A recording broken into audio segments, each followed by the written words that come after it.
Hello, and welcome to our flipped video lesson 5.01, Growing Nationalism in Germany and Italy. This is a brand new unit. We are going with Human Odyssey reading pages 523 to 537, and then your student guide pages 340 to 341. Unit Introduction. Nations unite and expand. Can you name the nations of Europe? If you thought of Italy and Germany as two of them, you would be right. But that wasn't true 150 years ago. As old as their cultures and histories are, Italy and Germany are fairly young as unified nations. The United States had to fight to be unified 150 years ago too. But once those issues were settled, there was time for enormous innovation. A new industrial revolution occurred, and it resulted in both astonishing inventions and a need for raw materials and markets. A new race started, this one for empire. Lesson Introduction. Growing Nationalism in Germany and Italy. Which country do you think is older, Italy or the United States? Germany or the United States? It might surprise you to learn that the United States has been a country longer than either Germany or Italy. Of course, German and Italian cultures have existed for centuries, but as unified nations, both are fairly new in the world. You will remember that the Italian peninsula was home to many city-states during the Renaissance. There were numerous German states at that time too, but after Napoleon's empire fell, a spirit of nationalism swept across Europe and changed the political landscape. Learning objectives for this lesson. Many of these objectives are covered in detail in the readings from your Human Odyssey book, pages 523 to 537. Define nationalism.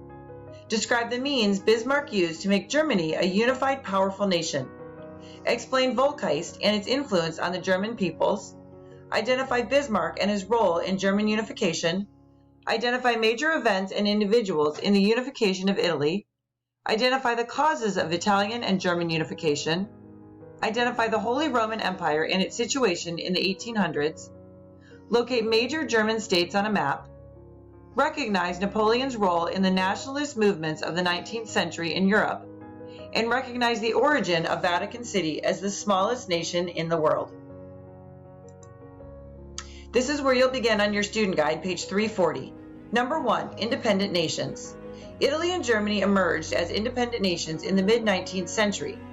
Unification, the definition, is the act or the process of result in unifying, the state of being unified. Number 2, Napoleon's role unifying Germany and Italy. When Napoleon toppled old governments ruled by dukes and princes, he also spread the ideas of the French Revolution. Napoleon's conquest stirred feelings of nationalism. People began to experience a new sense of unity in their shared dislike of being ruled by foreign kings or emperors.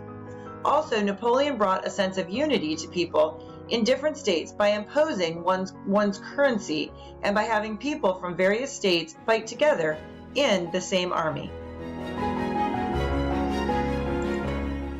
Number 3, nationalism is the strong sense of attachment or belonging to one's own country. Number 4, expressing freedom and unity. Young Italian students used many methods to express their support for freedom and unity. They staged protests in the streets. They denounced their rulers. They demanded constitutions to protect their rights. They called for a free press. They called for elections so they could choose their own leaders. They wore long hair and spotted full beards. Some of the protesters formed secret societies to fight for their causes. The uprisings were not successful. The rebels were arrested before their revolt even began. 12 were executed and a death sentence was put on Mazzini's head. But young Italy helped persuade many Italians that Italy should be a united country, free of foreign control. Number 5, Giuseppe Mazzini.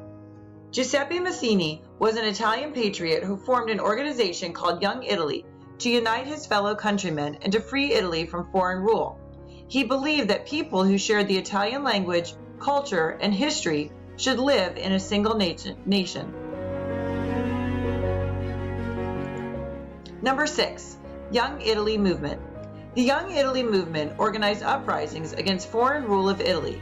The uprisings were not successful. The rebels were arrested before their revolt even began. 12 were executed, and a death sentence was put on Mazzini's head. But again, young Italy helped to persuade many Italians that Italy should be a country united and free from foreign control. Number 7 and 8, Giuseppe Garibaldi. He was an Italian revolutionary who helped unite the Italian peninsula into one nation.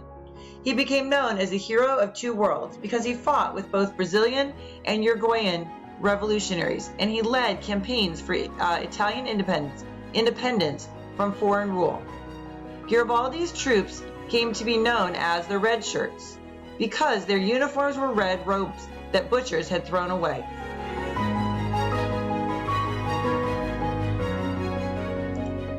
Number 9.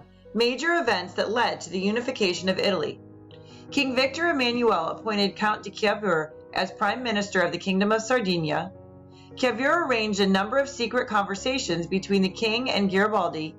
Cavour persuaded the French to help Piedmont if it came under attack from Austria, and then he provoked disagreements with Austria that led to war. The French Piedmontese fought the Austrians, who lost their hold on all the northern Italian states except Venice. Garibaldi then went to war with the ruler of the Kingdom of the Two Sicilies and won control of all southern Italy. He turned these lands over to Victor Emmanuel, who became king of united Italy. In 1866, Venice broke away from Austria and joined Italy. 4 years later, Victor Emmanuel marched into Rome and declared it the capital of Italy. I'll stay on this slide for a second because there's a lot there for sure. And remember, if you're watching this on your own, you can always pause the video and go back. Number 10, Vatican City. In 1929, the Roman Catholic Church recognized Italy as a nation with its capital at Rome, and Italy recognized Vatican City as an independent state. Vatican City, a 109-acre territory in Rome, is the world's smallest nation. Number 11, unity among the German-speaking people in the Holy Roman Empire before and after Napoleon. Before Napoleon, the German-speaking people in the Holy Roman Empire did not feel a great sense of unity. They shared a language and some customs, but did not think of themselves as belonging to one nation. But when Napoleon and his armies invaded, the Germans felt a new sense of unity in their opposition to the French. Many people began to take pride in their German heritage and spirit. Number 12, Volksgeist. Some Germans began to build on an idea proposed by the German philosopher. These thinkers wrote that each nation has its own Volksgeist, which means the soul of the people. Number 13, Otto von Bismarck. Otto von Bismarck was the Prussian Chancellor of the German Empire, who played a major role in the unification of Germany.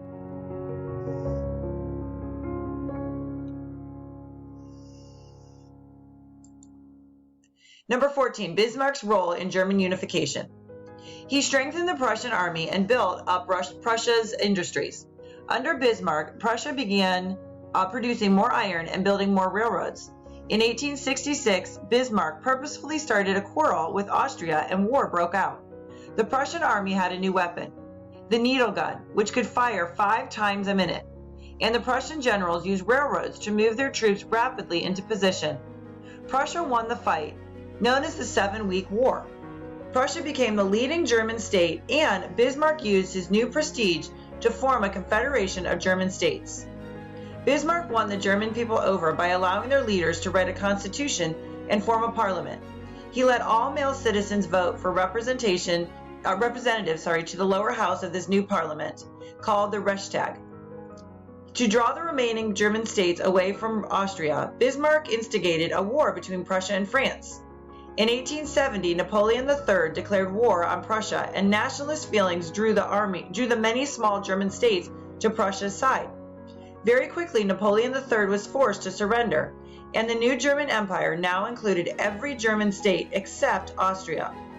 France had to pay Germany 5 billion gold francs and turn over Alsace and Lorraine, which were mostly German-speaking provinces,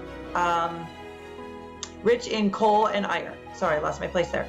The German Empire became one of the most powerful nations in Europe. And I know there's a lot on this slide as well, so I'll leave it there for an extra few seconds.